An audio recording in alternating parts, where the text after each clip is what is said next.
What's up? How's it going? Hello. Man, it's brick outside. It is frosty, and this is my first time doing Q&A. I'm a little nervous, Eddie. Really? You invented Q&A on the internet, dude. Reddit did, Yes. to be fair, but I never actually get to ask the questions, man. So this is gonna be a first, but I'm excited. You guys excited? Yeah. Oh, come now. All right. Excellent. Well, dude, I mean, whether it's cooking, whether it's writing, whether it's drug dealing, you've done Damn, you just blew up my spot. so You much. blew up my spot real heavy. Spoiler. Eddie's been busy in enterprise over the years. Dude, I love the book. I love the Vice show. I think you're going to give us a sample from the book. Yeah, I'm gonna read this chapter here. This is page 207, and it's from the chapter in the book when I discovered American football and I wanted to play football. So it's pretty funny. I went to my parents put me in a private school that year, so it was extra funny. So here goes. In 7th grade, my parents enrolled me at Trinity Prep. I was dumb excited because Dave went there too. We couldn't wait to go to school together, and he told me about the football team. I registered late for the team because it was my first year at the school, but the coach, Mr. Rock, let me start practicing in early August. They didn't have enough helmets, so I was the only kid without one for the first week. Wong, what position you play? Quarterback? No, really, what position you play? I play quarterback. I got plays and stuff. Let's start you at wide receiver, see how that goes. Organized football was a lot different than street ball. I always played quarterback in the yard, but standing 5'4" in 7th grade, I wasn't about to start at quarterback. I'm kind of glad there weren't smartphones back then because a midget Chinaman telling his coach to start him a quarterback would be viral video gold. Almost like Eli Porter freestyles. Yet, no matter what, in my own head, I was a quarterback. Playing wide receiver really didn't start off very well. I always rocked my pants with a sag, so I wasn't very comfortable in football tights. I asked for a size big, and when I ran routes, the shits would start falling and my hip pads would flop all over the place. I was too small to run the crossing routes I was good at, and I was too slow to run the go routes guys my size needed to. It was a constant struggle in my life. Big man trapped in a little man's body. Charles Barkley shit.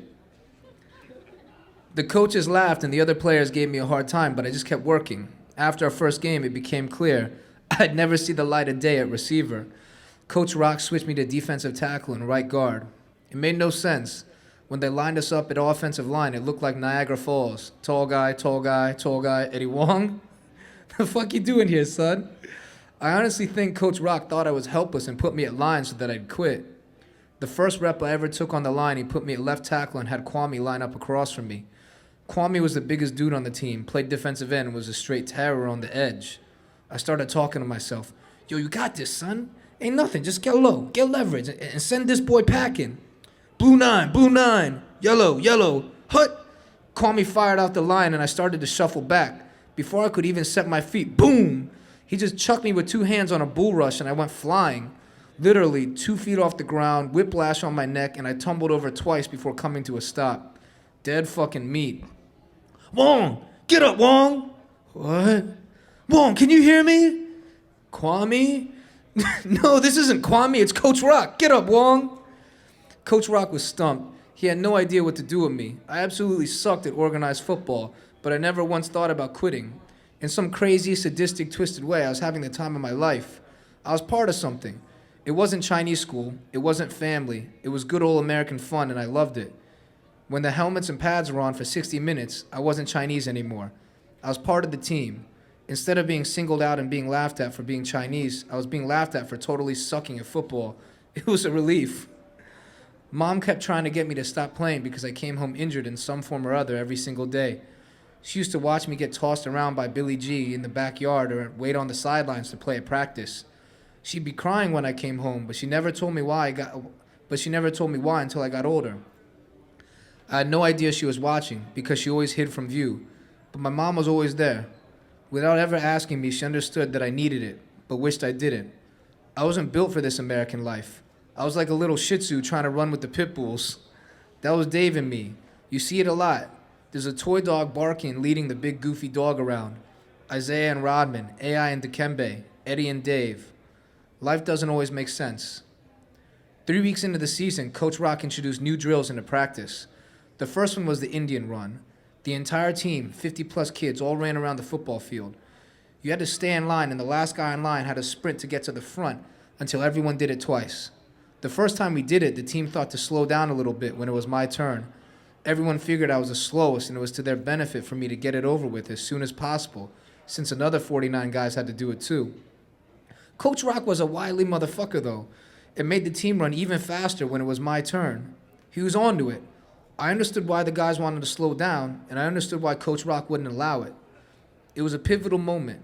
I looked at the ground, clenched my teeth, pumped my arms, and ran as fast as I fucking could. Couldn't nobody help me but myself this time. I just kept chopping my feet.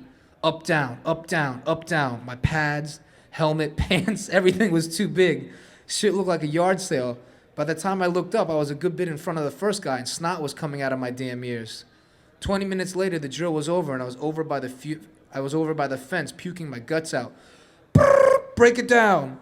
At the end of practice, we'd all get in a big circle and break it down. Coach Rock would yell some random shit, and we'd yell back. But I was so tired, I literally passed out on the ground. Look at Wong. This guy left it all out on the field today, y'all. Woo! I couldn't believe it. Coach Rock said something nice about me, and the team was cheering. Good shit, Wong. Listen up, team. Wong's the smallest guy on the team, but he gave it up today. If we practice like this, we'll win some damn games this year. So player of the day today, Eddie Huang. Let's hear it. To that point in my life, I'd never been more proud of myself. For 12 years, I really never once did anything that made me proud. There were things that made my mom or dad happy, but this was mine. It wasn't much to most kids. I mean, I was basically getting recognized for being straight dog shit, ignoring that I was straight dog shit, and doing anything in my power just to maintain my dog shittiness. I think on Urban Dictionary, that's a definition for insanity, or a Michael Bay film. It was just one good day of practice, yet it meant everything to me. There was hope. All right. Now, can we talk about the Rudy moment that happened a little bit later? Yeah. The Rudy moment, like a few pages later, is pretty funny. But what did you want to talk about? Give him a teaser. No, so, what happened ended up, I dedicated my entire energy, every waking hour to football. And I stopped paying attention to math and science, which Asian children are supposed to pay attention to. And my mom got really pissed because I started getting like C's and D's in class. So she pulled me off the football team. And this is after a few weeks where I started being player of the week or player of the day every single day after practice, because I had literally run until I puked every single day. Like, I just loved football, and it really meant something to me because it wasn't something I was supposed to be good at. It wasn't something I was supposed to enjoy, and I liked stepping outside of like my identity as an Asian American. But my mom took me off the team because she just liked to ruin anything that I loved. And Coach Rock begged my mom, because he was a math teacher at the school too, and he was like, look, Mrs. Wong, like, I really respect that you care more about school than sports, because a lot of parents aren't that way, but you gotta let me have Eddie back on the team. And my mom's like, he stinks. Like, why do you want him back on the team?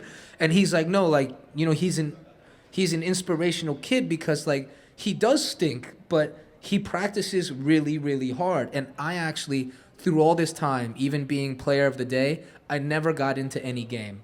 Like, I never got into the game, and he kind of made me like a real-life Rudy. And the day I came back, my mom let me play because Coach Rock started tutoring me in math. Well, no, he didn't tutor me in math. He found somebody else to help me because he was a grade up. But he made sure I got my grades up, and for one of the, like, third to last games of the season, I came back, and I met up the team in, like, an auditorium room, and they had just finished screening Rudy. And the whole team was jumping up and down, like, excited I was back. And he actually put me in the game that time, and I broke through the line, and I was such an idiot. I got through, actually. I went so fast I got through, and I was an idiot because I waited until the quarterback handed off the ball to the running back to tackle him. And the coach was like, you could have sacked him. And I was like, I don't know, man. I'm just usually not even here that early, so I waited for the running back. Very polite. Yeah. I was like, I'm not used to tackling quarterbacks, coach. But Dude, yeah. I only played 1 year of football, and I also sucked and never got any PT except for one game. And I'm reading this, and I'm like, holy shit, Eddie, this is my life.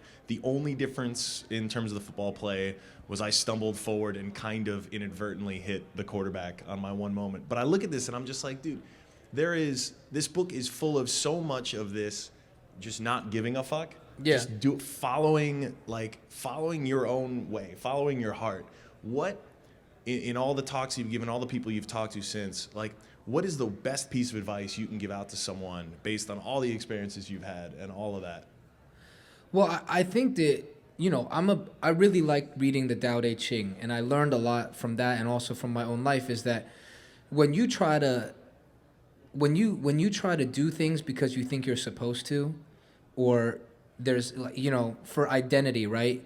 I don't think that people should be doing things because of your skin or your eyes or where you're from. I don't feel people should have this pressure to live up to the stereotype or a stigmatic identity.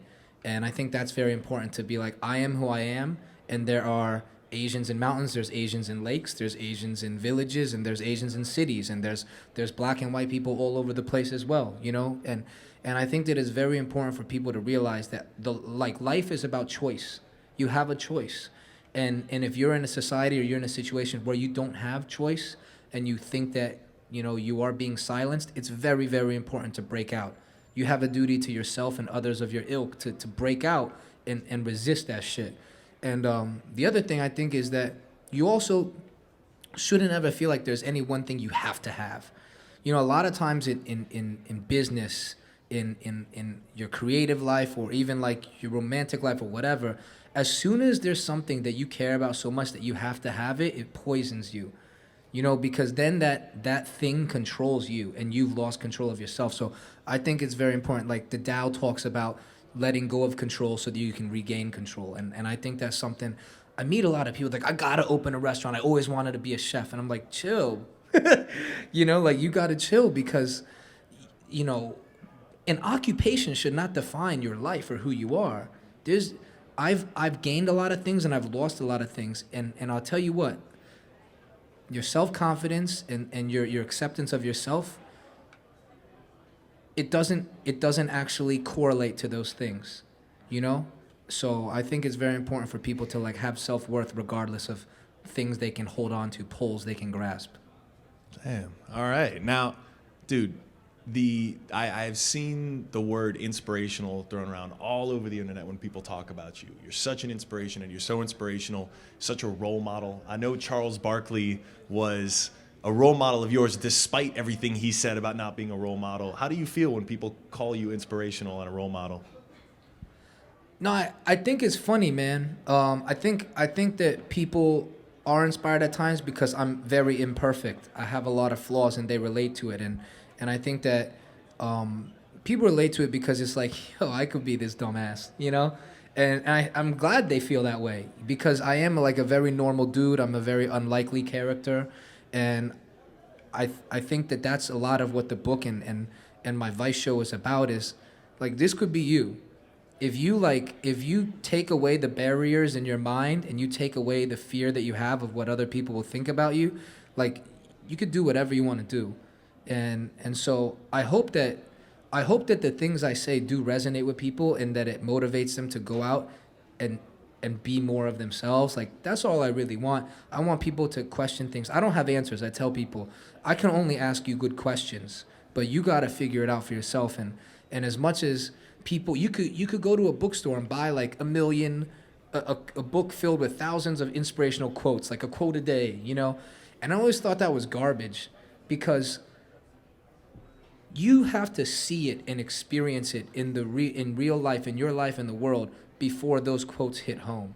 They're just random orderings of words until you experience it yourself. So, yeah, I just want people to go out, get up, and get money and shit. Well, this is one of the things that I think absolutely comes across in the show. What's the episode people need to see coming forward that hasn't been released yet, Fresh Off the Boat? The best episode, I think, is the episode with my dad, when I went to go see my grandfather's ashes. That was my favorite episode all time, and I thought that was a very special episode.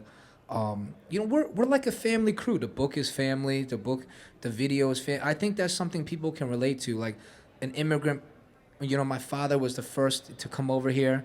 I was born like about 3 years after my mom arrived in America. I'm technically second generation, but I grew up with people who had just arrived in America. And for us to do what we've done and go back and kind of like pay respect to my grandfather, I think is very special. And I think it's a very full circle American story. So that's my favorite episode. Coming up, we only got one episode left, and that's part 3 of Miami. Uncle Luke's part 2 went up today. That was really dope. Part 3 comes up next Monday, and that's Chef Creole. And again, we start with family, we end with family. He got 13 kids. He's a Haitian immigrant with 13 kids in Miami, and I believe 3 restaurants. So I wanted to show people, look, it's a family business. These restaurants feed 13 people. It's community. This is what we like to see. This is the story and the narrative food that we want to be around. So we end with Chef Creole. Going forward, we're going to do season 2. So Excellent. yeah, that's going to be amazing. Season 2 is great. Vice is green lighting like more international because I want to like get out of America more and get into the guts. Well, let's talk about the immigrant story quickly because so my mom was fresh off the boat. Yeah. I have, as an investor, I have a bias. If I know a kid has grown up in a household with immigrant parents or is an immigrant themselves, I feel like there's this extra hustle. There's an extra something. It's like it's an extra appreciation for what I, as someone who was born here, doesn't have for the opportunity. And I wonder, what do you think has been the biggest asset for you growing up in that household? You know, I know what you're talking about, but I do feel like it's something that, yeah, many times we have Mexican employees, we have Chinese employees, we have immigrant fresh off the boat employees that really do work so much harder than people born in America, harder than myself, harder than my brother. But I also know a lot of kids who have fathers or mothers who are very, very wealthy and did their thing, and they're just dying to live up to it. And they'll eat shit and they'll work hard too. So one thing I'll say is I think for the most part, yes, that is something that I see. But I don't want to establish a stereotype as immigrants as just more hardworking. For sure. But if you're asking me how it affects me, I felt like other people weren't telling the immigrant story. You know, it was always kind of very vanilla. It was very like Marcus Samuelsson's Swedish immigrant story. Do you know what I mean? And like I already wrote that article. Y'all already know. But I wanted to tell an immigrant story that was more what I like related to me and related to the other people that I grew up with and knew. And so I always had an urge to tell this story and to talk about the issues and the things that we face in this generation, people that grew up like me. So that was my urge, that was my fire, and that really drove me, and it still drives me every single day. Is that an immigrant working harder? I don't know, but that's the thing about my experience that drove me is I wanted to share. Why do you think it's taken so long for this story to be shared, for this kind of immigrant story to be shared? That's a good question. A lot of us grow up in homes. I spoke primarily Chinese at home. I had to work really, really hard to be the writer that I am. I had to work very hard. I think language is an issue at times if you have parents that don't speak English, you know, on a high level. I also think that because it hasn't been told, a lot of people probably just thought it wasn't worth being told. Like, it's tough to be the first, you know, like, and I'm not the first. There's like Woman Warrior, there's Joy Luck Club, do you know what I mean? There's that horrible Tiger Mom book. Yeah, so I'm not the first, but to tell my story, yeah, like this kind of brand of it, I guess, people have reacted well. I don't know. I think it was just that most of us are just hitting 30. Like people that grew up in like the golden era of the hip hop in 80s America that saw this like urban sprawl boom in cities like Phoenix and Orlando. I mean, that's very much a part of the book as well, as it's a reaction to urban sprawl. And it also is, the book is a very large proponent and promoter of urban cities and urban planning and things like that. So I think that it's just time. You know, it takes time to get to an age where you feel like you're ready to write it. I think you're going to see a lot more of them. And now hip hop comes up throughout the book. one of the questions that was asked in the Reddit AMA you did was about the New York hip hop scene. Who do you love right now? Who do we need to be listening to? I mean, I love French Montana.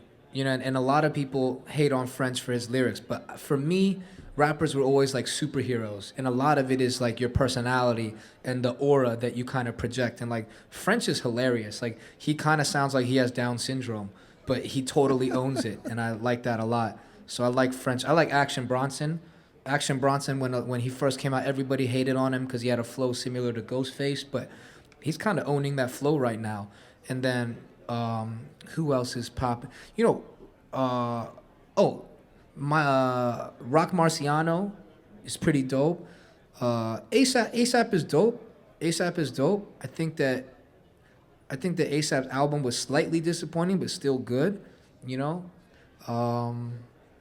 But New York is popping. Would you say the best hip hop in the country is coming out of New York right now? It's tough. Kendrick runs it right now. Kendrick owns the game right now. If you count Kanye as New York, I guess, because he lived here, then I guess maybe New York has the crown. But Kendrick and that Black Hippie crew, they run it right now, I think. Kendrick's album is the best of the year. And I want to get some love for Kendrick's album. All right. So I have to ask, this is from Crew Dairy, who asked about recipes for vegans.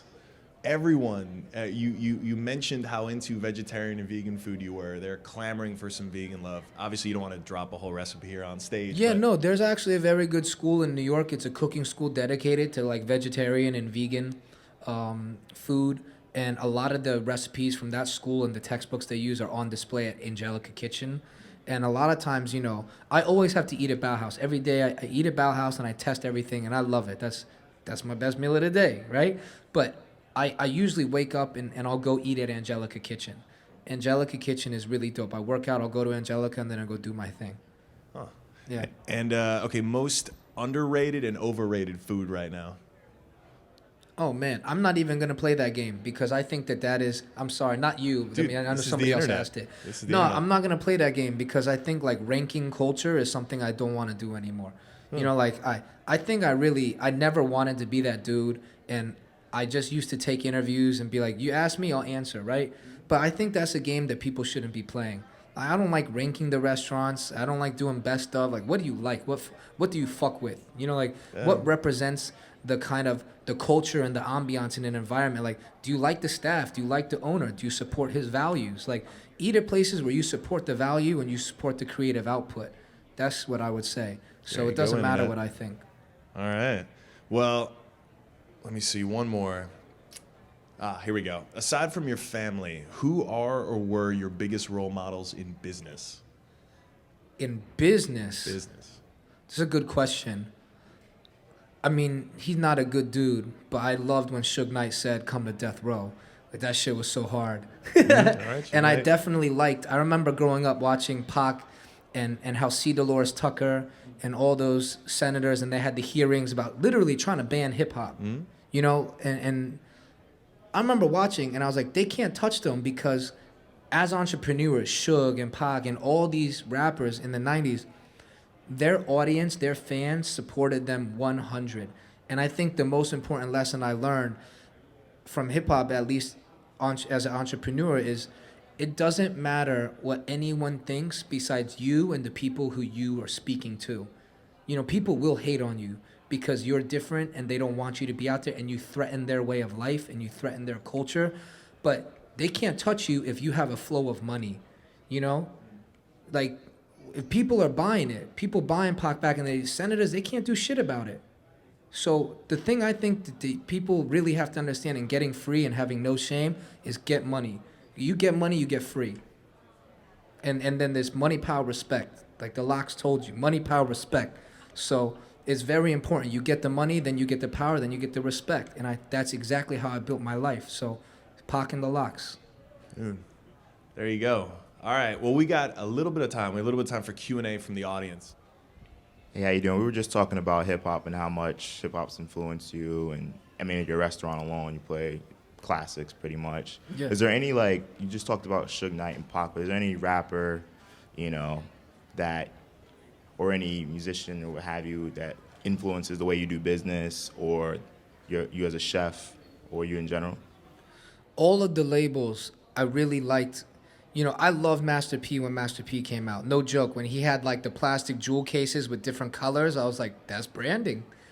Do you know what I mean? Like, I just bought a pair of sunglasses that looked like Master P's, like really, really extra gold frames. Like, I don't know, all of them. Diddy as an entrepreneur got things on smack. Like Ciroc, that was very, very smart. So, I mean, I think there's so much to learn from the business of hip hop because it's something that people didn't want to happen, and it was stigmatized as a deviant culture, something people didn't want to come up. So, and the business is always changing. Like with the business models, like Decon has a very interesting business model now. So yeah, I think you know you gotta watch Diddy. Hove is very interesting. Hove got like a very like I don't know that mainstream business plan, you know. But I kind of Careful, Eddie. yeah no That's you know, a special yeah. spot here. Yeah, he loved the Barclays Center. I can't really fuck with it. Oh, that's just because he's a Knicks Yeah. fan. Nobody's perfect though. Yeah. No, but when you got like a place that's like Williamsburg Grill, Park Slope Burger, I'm like, yo, you kind of just co-opting all neighborhoods in Brooklyn and it's like a Epcot. So, not down with Brooklyn Epcot. Sorry. I'm gonna talk to Jay about that. I mean, I love Brooklyn. I'm gonna but text him after I this. We'll love get to the Brooklyn, bottom of but this. that's destroying that arena is destroying Brooklyn. Get Knicks tickets next Oh year. no, dude. Get Knicks tickets. I do We're gonna like have to- next Deron. I do question. like Deron Williams though. Next Deron question. Williams is reading the He's book got- right now. So Really? that's what's Duran's yeah. got- Duran, tell Duran to start playing some ball. He's been Oh, Deron balling. He slacking. No, balling. not the last few. But what is interesting though too is for a long time while trying to stifle it, it was also very much dismissed as a fad, right? And hip hop's clearly no, not. no, no, hold, my fault. Wu-Tang. They were the first one to have Wu wear. Like that whole shit, everybody copied them having the clothing line. Wu-Tang is the most interesting brand in hip hop. They crossed over. Number one, my most proud day as an Asian in America was when I heard Protect Your Neck. And I was like, oh shit, they fucking with us. They fucking with us. They fucking with us. I was so excited. I remember on the way to school in 7th grade, listening to like the intros and outros on 36 Chambers. I was like, yo, I'm gonna take Kung Fu a lot more seriously right now. But no, I loved the Wu and you know, Wu Corp is just very interesting. That whole model that Power has, like I'm homies with Power, been friends with Power for a minute, and what they do at Wu-Tang is very, very revolutionary. And also, the best concert series of all time was when Wu went on tour with Rage Against the Machine. That was the illest, natural, organic crossover concert that drew just people, the youth cultural rebellion. Like, that was so ill. And to watch the images of all these diverse people at, you know, the shows, just with the W's up, like, I get chills every time I see that video. So, Wu-Tang, definitely. And we got movies with Tarantino. That's right. And one more question. Yeah. What do you think the kids coming up today have as far as obstacles? And then if you have something you want to say, I don't know if you had like one thing to tell everyone. Kids, what obstacles kids have? Yeah. I mean, I think obviously socioeconomics and where you're from, it presents different challenges. But I wrote about it a few months ago. I really like that show, Girls, right? I really, really like Girls. And I think that this generation experiences like an embarrassment of riches. And there's an embarrassment of riches. There's so many things that you can do. There's so many DIY opportunities. And I think people are paralyzed by opportunity. There's so many choices, and then they're trying to be like, which one is the best one? But you just got to just go, and you got to do it. You got to fail, and you got to succeed, all of it, because it all makes you who you are.